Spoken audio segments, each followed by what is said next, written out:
یہ نئی پارٹی اس لیے بنائی گئی ہے کہ ہم سمجھتے ہیں کہ پاکستان کا نظام ایک وہ نظام ہے کہ جو کہ صرف اشرافیہ کے لیے کام آتا ہے اور عام پاکستانی کو آگے نہیں بڑھنے دیتا ہے۔ پارٹیوں میں ہم تھے، سردار صاحب، شاہد صاحب، رانا توصیف صاحب، ظہیم قادری صاحب، ظفر مرزا صاحب، میں، ڈاکٹر اظہر صاحب، ڈاکٹر طارق بنوری صاحب، شیخ صلاح الدین صاحب، ہم سب حکومت میں بھی رہے ہیں اور وزارتیں بھی آج بھی ہم کو مل سکتی تھیں، لیکن اس وزارت کا کوئی فائدہ نہیں ہے جس وزارت سے آپ اپنے ملک کا کوئی فائدہ نہ کر سکیں۔ اس وزارت میں کوئی عزت نہیں ہے، اس وزارت میں کوئی مقام نہیں ہے جس سے آپ پاکستان کو بہتر نہ کر سکیں۔ تو یہ نئی پارٹی اس لیے بنائی گئی ہے کہ ہم سچ مچ یہ سمجھتے ہیں کہ صرف لفظی کارروائی نہیں، اصل میں اب پاکستان کا نظام بدلنا ہوگا۔ اور کیوں بدلنا ہوگا پاکستان کا نظام؟ پاکستان کا نظام اس لیے بدلنا ہوگا کہ 2,60,00,000 بچے جو کہ اسکول میں ہونے چاہیے اسکول سے باہر ہیں۔ یہ دنیا کی سب سے بڑی، یہ بہت شرمندگی کی بات ہے پاکستانیوں کے لیے کہ دنیا کے سب سے زیادہ بچے جو اسکول سے باہر ہیں وہ چین میں نہیں ہیں، ہندوستان میں نہیں ہیں، جو ہم سے 5 گنا بڑے ملک ہیں وہ پاکستان میں ہیں۔ یہاں پہ ہم ملک کو لے کر آ گئے ہیں کہ آج 10 کروڑ پاکستانی خط غربت کے نیچے رہتا ہے۔ یہ کہنا آسان ہے، لیکن جو غربت کے نیچے رہتے ہیں ان کے بچے رات کو بھوکے سوتے ہیں، وہ بھوک میں بل بلا کر سو جاتے ہیں۔ یہ پاکستان کی حکمرانی ہے، یہ پاکستان کا نظام ہے جس نے 40% ہمارے پاکستانی بھائیوں اور بہنوں کو غربت کے نیچے رکھا ہوا ہے، جہالت میں رکھا ہوا ہے۔ پاکستان میں پچھلے 20 سال سے 40 سے 42% بچے، 40 سے 42% بچے، یعنی کہ ہر 10 میں سے 4 بچے سٹنٹڈ ہوتے ہیں۔ سٹنٹڈ کا مطلب ہے کہ جسمانی اور ذہنی طور پہ کمزور رہ جاتے ہیں کیونکہ ان کو خوراک نہیں ملتی۔ آپ سوچیں کہ جہاں پہ 10 میں سے 4 بچے خوراک کی وجہ سے ذہنی طور پر کمزور ہو جائیں، جسمانی طور پر کمزور ہو جائیں، ان کا کیا مستقبل ہے؟ اور جب 40% بچوں کا کوئی مستقبل نہیں ہے تو اس ملک کا کیا مستقبل ہے؟ کیا یہ ملک آگے بڑھ سکتا ہے اگر لوگ آگے نہ بڑھیں تو؟ کیا کوئی ملک امیر ہو سکتا ہے اگر لوگ غریب رہیں تو؟ اور ہم بات کرتے ہیں پاکستان کے اندر حکومت پاکستان کے مختلف ادارے، ساری حکومتیں ملا کر 1.5 سے 2 کھرب روپے، یعنی کہ 1500 سے لے کر 2000 ارب روپیہ خرچ کرے گی تعلیم کے اوپر اس سال آپ کے ٹیکس کے پیسوں سے۔ اور پاکستان میں خواندگی کا یہ حال ہے کہ Gambia, Sudan, Comoros, Nigeria, Mozambique, Papua New Guinea, Mauritania, Togo, Malawi, Timor Leste, Yemen, Nepal اور بھوٹان سب ہم سے آگے ہیں۔ ہم اتنے پستگی میں پہنچ گئے۔ یہ پاکستان کے نظام حکمرانی ہے، یہ دیا ہے ہم کو۔ پہلے 28 دن کے اندر پاکستان میں جتنے بچوں کی وفات ہو جاتی ہے، جتنے بچوں کی فوتگی ہوتی ہے زندگی کے پہلے 28 دن، وہ صرف دنیا میں 2 نمبر پہ آتا ہے۔ ہم سے آگے صرف لیسوتو ہے، ساؤتھ سوڈان سے ہم برے ہیں، سوڈان سے ہم برے ہیں۔ ایک وقت تھا کہ پاکستان جنوبی ایشیا میں سب سے امیر ملک ہوتا تھا، اور یہ وقت دور نہیں تھا۔ 1994 1995 میں ہم سب سے آگے تھے، ہر ملک سے، ہندوستان سے آگے تھے، بنگلہ دیش سے آگے تھے، سری لنکا سے آگے تھے، نیپال سے آگے تھے۔ آج ہم بنگلہ دیش سے پیچھے ہیں، ہم ہندوستان سے پیچھے ہیں، ہم سری لنکا سے پیچھے ہیں، ہم مالدیو سے پیچھے ہیں، ہم بھوٹان سے پیچھے ہیں، ہم ہیومن ڈیولپمنٹ میں نیپال سے پیچھے ہیں۔ صرف افغانستان کے علاوہ اس خطے میں تمام ممالک سے، سینٹرل ایشیا کے ہو گئے، ساؤتھ ایشیا کے ہو گئے، پاکستان پیچھے رہ گیا ہے۔ کیوں رہ گیا ہے پاکستان پیچھے؟ پاکستان اس لیے پیچھے رہ گیا ہے کہ پاکستان کا نظام درست نہیں ہے، کہ یہ نظام جو ہے یہ ایک شکاری نظام ہو گیا ہے، جس کو انگریزی میں کہتے ہیں پریڈیٹری اسٹیٹ بن گیا ہے پاکستان۔ یہ ظالمانہ نظام ہو گیا ہے۔ پاکستان کے جو حکمران ہیں، جو پاکستان کی ریاست ہے، وہ ایک شکاری کی مانند ہے، اور ہم وہ سمجھتے ہیں کہ ہم شکار ہیں، کہ عام پاکستانی ایک شکار ہے، ایک عام پاکستانی ایک ساحل ہے، اس کی شہری کی حیثیت نہیں ہے، اس کی سٹیزن کی حیثیت نہیں ہے، اس کی ایک ساحل کی حیثیت ہے۔ اگر مہربانی فرما دی تو فرما دی، نہیں فرمائی تو نہیں فرمائی۔ اور یہ بجٹ، یہ جو آج بجٹ آیا ہے اس ملک کا، یہ اس کی حکمرانوں کی ترجیحات کی بہترین عکاسی کرتا ہے۔ اس بجٹ میں جس میں آپ نے نوکری پیشہ لوگوں کے ٹیکس ڈبل سک کر دیے. کس نوکری پیشہ لوگوں کے؟ جو 75,000 اور لاکھ روپے کماتے ہیں. جو 75,000 اور لاکھ روپے کمانے والا ہوتا ہے اس کی ٹیکس ڈبل ہو گئی. جو 5 لاکھ روپے کماتا ہے اس کا ٹیکس 91,250 روپے پہلے تھا ہر ماہ کا 5 لاکھ روپے میں سے. اور آپ حساب کیجئے گا کہ جو سفید پوش 5 لاکھ روپے رہتا ہے اس کا گھر کا کرایہ کتنا ہوتا ہے, اس کے بچوں کی فیس کتنی ہوتی ہے, اس کا بجلی کا بل کتنا ہوتا ہے, اس کا گیس کا بل کتنا ہوتا ہے. تو یہ حساب کر لیجئے آپ. اگر کوئی خدا نہ خواستہ بیمار ہو جائے تو دوا دارو کا کتنا بل ہوتا ہے. تو 5 لاکھ روپے کمانے والے کا آپ نے 91,250 سے بڑھا کر 1,13,750 روپے کر لیے, کیونکہ آپ کو 22,500 روپے اس سے اور چاہیے تھے, کیونکہ 30 کروڑ روپے کی ایوان صدر میں نئی گاڑیاں آ سکیں. اس سے 22,500 روپے اس لیے چاہیے تھے کہ 24% حکومت پاکستان اپنے جاری اخراجات بڑھا سکے. اس سے 22,500 روپے اس لیے کہ 30% جو ہے وہ پی ایچ ڈی پی بڑھ سکے, 75 ارب روپے آپ ایم این ایس کے لیے رکھ سکیں اور 500 ارب روپے آپ ایم پی ایس کے لیے رکھ سکیں تاکہ وہ پروجیکٹ کر سکیں. تو یہ پاکستان اب ہمیں منظور نہیں ہے. یہ پاکستان ہمیں منظور نہیں ہے. پاکستان اس لیے قائد اعظم نے آزاد نہیں کروایا تھا, ہمارے والدین نے اس لیے آزاد نہیں کروایا تھا کہ ہم یہاں پہ آ کے جہالت کی قید میں رہیں, یہاں پہ آ کے بھوک کی قید میں رہیں, یہاں آ کر حکومت کے نیچے اس طرح دب کے رہیں کہ جیسے یہ کلونیل گورنمنٹ ہو. یہ حکومت کیا ایسٹ انڈیا کمپنی چلا رہی ہے؟ مڈل کلاس پاکستانی کو مارا جا رہا ہے. یہ بات لکھ لیں. دنیا میں 2 اصول ہوتے ہیں ٹیکسیشن کے. ایک کو کہتے ہیں ہاریزونٹل ایکویٹی, کہ ہر انسان جس کی آمدن برابر ہو وہ برابر ٹیکس دے. یہاں پر اگر آپ کے پاس لاکھ روپے کی تنخواہ ہے تو حکومت کہتی ہے ٹیکس دو. آپ کی 75,000 کی تنخواہ ہے, حکومت کہتی ہے ٹیکس دو. آپ کی 50,000 روپے ماہانہ تنخواہ ہے, حکومت کہتی ہے ٹیکس دو. مگر آپ کے پاس 2,000 ایکڑ زرعی اراضی ہو, حکومت کہتی ہے کوئی بات نہیں, ٹیکس نہ دو. آپ کے پاس 200 کروڑ روپے کا 2 ارب روپے کا مکان ہو, اس پہ پراپرٹی ٹیکس نہیں لگتا. تو یہ تو برابر کا نظام نہیں ہے. یہ برابر کا نظام نہیں ہے. یہ تو شکاری اور شکار کا نظام ہے. یہ نظام نہیں چل سکتا.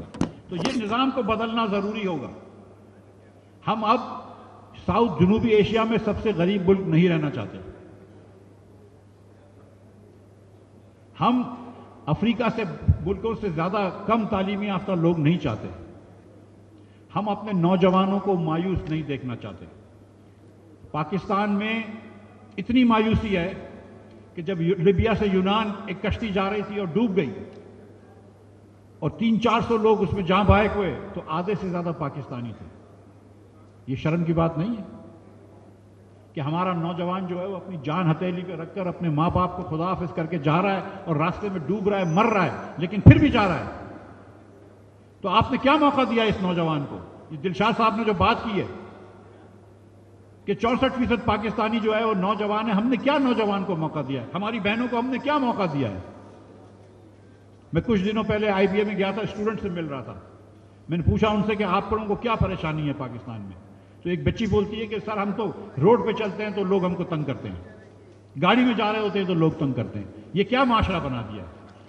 یہاں پہ سارا دن ہیٹ کرائمز ہوتے ہیں. کبھی ہم کرسچنوں کو مار دیتے ہیں, اب ہم نے سنا ہے کہ پارا چنار میں ایک ہمارے شیعہ بھائی کو مار دیا. یہ کیا مذاق ہے؟ یہ حکمران ہم کو پروٹیکشن بھی نہیں دے سکتے, ہماری زندگی کا تحفظ بھی نہیں دے سکتے, ہماری عزت کا تحفظ نہیں دے سکتے. یہ نظام نہیں چل سکتا اور اس نظام کو اب نہیں چلنے دیں گے. 30 سال سے پاکستان میں ٹیررزم ہوتی ہے. 1 لاکھ شہادتیں پاکستان دے چکا ہے, سول کی اور فوجی لوگوں کی, پولیس والوں کی. اور ہم پھر ایک مرتبہ آپریشن کر رہے ہیں. اللہ کرے ہم کامیاب ہوں اس آپریشن میں, لیکن پھر اس کے بعد ایسی پالیسیز تو اختیار کرو کہ یہ بار بار نہ کرنا پڑے. یہ بار بار کیوں کرنا پڑ رہا ہے؟ ہم آ کے فوج سے ایک چیز کر لیتے ہیں, کائنیٹک آپریشن جیتتے ہیں, اس کے بعد ہم غلطیاں کرتے ہیں. اور یہ کیوں ہوتا ہے؟ کیونکہ آپ نے غربت کا خاتمہ نہیں کیا, آپ نے جہالت کا خاتمہ نہیں کیا, آپ نے کسی کو امید نہیں دی. کوئی بچہ ٹیررزم کی طرف کیوں جاتا ہے؟ کیونکہ اس کو آپ نے امید ہی نہیں دی. آپ نے کیا دیا اس ملک نے؟ کیا دیا ایک بچے کو؟ سو ہم جو بات کر رہے ہیں، اور یہ اس لیے پارٹی بنائی ہے، اور شاہد عباسی صاحب اور میں کافی عرصے سے بات کر رہے تھے، مہتاب عباسی صاحب بھی کافی عرصے سے بات کر رہے تھے، ظفر صاحب اور میں نے میرے خیال سے 1-2 سال سے تو سیمینارز کر رہے ہیں پاکستان بھر میں. یہ جو ہم آج اکٹھے ہوئے ہیں، کچھ سیاستدان ہیں، کچھ ہمارے انٹلیکچوئلز ہیں، کچھ ہماری بہنیں ہیں جو غریب لوگوں کے ساتھ کام کرتی ہیں، ہیومن رائٹس کی بات کرتی ہیں. اب ہم سب کو، آپ کو سب کو سیاست میں آنا ہے. اب سیاست صرف سیاستدانوں کو نہیں چھوڑ سکتے، اب عام پروفیشنل کو پاکستان میں سیاست میں آنا ہے. یا اس طرح کہہ لیتا ہوں کہ سیاست صرف سیاستدانوں کو، فوجیوں کو اور ججوں کو نہیں چھوڑ سکتے، عام لوگوں کو بھی سیاست میں آنا ہے.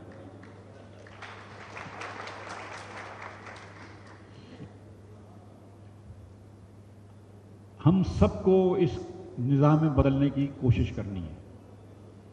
اگر اس پارٹی کو اندر آپ سب ممبر بن سکتے ہیں. اس پارٹی کے 2 رولز ہیں کہ ہر عہدہ ٹرم لمٹ کا ہوگا، 2 ٹرم سے زیادہ کوئی بھی نہیں رہے گا. جو صدر بنے، سیکٹری بنے، نائب صدر بنے، کوئی بھی صوبے کا صدر بنے، شہر کا صدر بنے، 2 ٹرم سے زیادہ نہیں رہ سکتا. اور اس کے بعد نہ اس کا بچہ آئے گا، نہ اس کی بیٹی آئے گی، نہ اس کا داماد آئے گا، کوئی اور شخص آئے گا. تو نہ یہ شخصیت پرستی ہے کہ کوئی ایک ہی مسیحا ہے اس پاکستان کا، نہ یہ خاندان پرستی ہے کہ یہ خاندان نہیں ہوا تو پتہ نہیں پاکستان میں کوئی قہر آ جائے گا. جب بغیر قائد اعظم کے یہ ملک چل سکتا ہے تو بغیر کسی اور کے بھی یہ ملک چل سکتا ہے.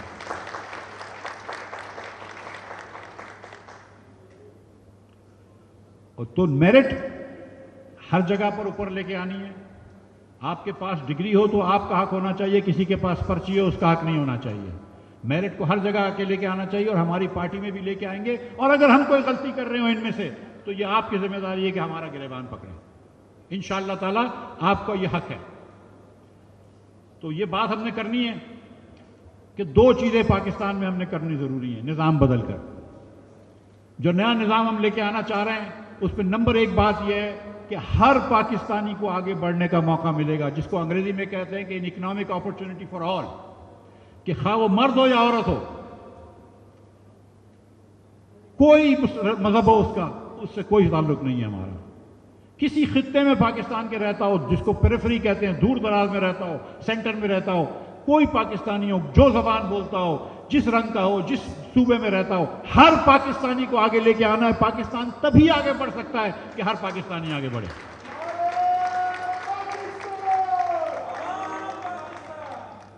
ہر پاکستانی کو آگے لے کر آنا ہمارے یہ قوم اسی لیے بنی تھی، یہ ملک اسی لیے بنا تھا کہ ہر پاکستانی آگے آئے.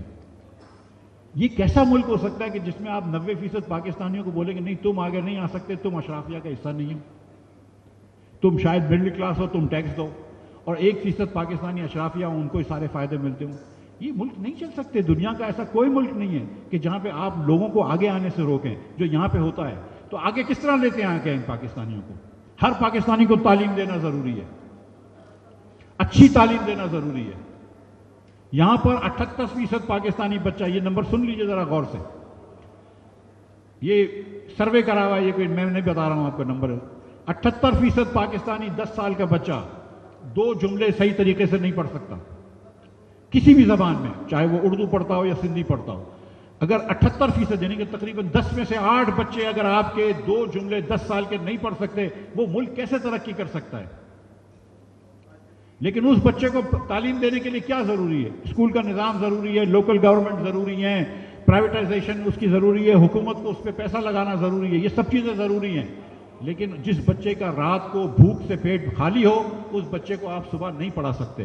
اس لیے اس کو صحت اور تعلیم دینا بھی ضروری ہے، اور یہ بھی ریاست کا کام ہے. ریاست کا یہ فرض ہے کہ ہر بچے کو آگے لے کر آئے. ریاست کا یہ فرض ہے کہ ہر بچے کو ترقی کا موقع دے. تو یہ کرنا ہمارے لیے ضروری ہے. تو یہ ہماری پہلی خواہش ہے، پہلا منشور ہے، پہلا ویژن ہے کہ ہر پاکستانی کو آگے بڑھنے کا موقع دینا ہے. نمبر 2 کہ ہر پاکستانی کو اپنی زندگی پہ قدرت دینی ہے. اور یہ ہماری بہنیں یہ بات سمجھتی ہیں، ہمارے نوجوان یہ بات سمجھتے ہیں کہ ان کو زندگیاں جو ہیں وہ لائنوں میں لگ کے NOC اور پرمیشن لینے کی ضرورت نہیں ہے. ان کے زندگی کے فیصلے کوئی تھانے دار نہیں کرے گا، کوئی ڈی سی نہیں کرے گا، کوئی حکومت کا افسر نہیں کرے گا، ان کا ووٹ کوئی اور آرو ڈال کے نہیں جائے گا. ان کو ان کی زندگی کے اوپر قدرت ہونی چاہیے. اگر آپ محنت کریں گے آپ پاکستان میں آگے بڑھیں گے، اسٹیٹ آپ کے ساتھ کھڑا ہوگا. اگر آپ یہ سمجھتے ہیں کہ ہر پاکستانی کا حق ہے آگے بڑھنے کا اور ریاست کا فرض ہے اس کا ہاتھ پکڑ کے آگے لے کے جائے، اور ہر پاکستانی کو اس کی زندگی پہ قدرت ہونی چاہیے، ہر پاکستانی کا زندگی کا فیصلے وہ خود کرے نہ کہ اس کے علاقے کے بڑے، تو پھر آپ ہمارا ساتھ دیجئے اور ہم آپ کا ساتھ دیں گے، اور انشاءاللہ عوام پاکستان کو پاکستان کے کونے کونے میں لے کر جائیں گے اور آگے بڑھائیں گے انشاءاللہ تعالی. اور پاکستان اس لیے نہیں بنا تھا کہ ہم جنوبی ایشیا میں سب سے غریب ہوں، پاکستان اس لیے بنا انشاءاللہ تعالی کہ ہم جنوبی ایشیا میں امیر ترین ملک ہوں. بہت شکریہ آپ کا.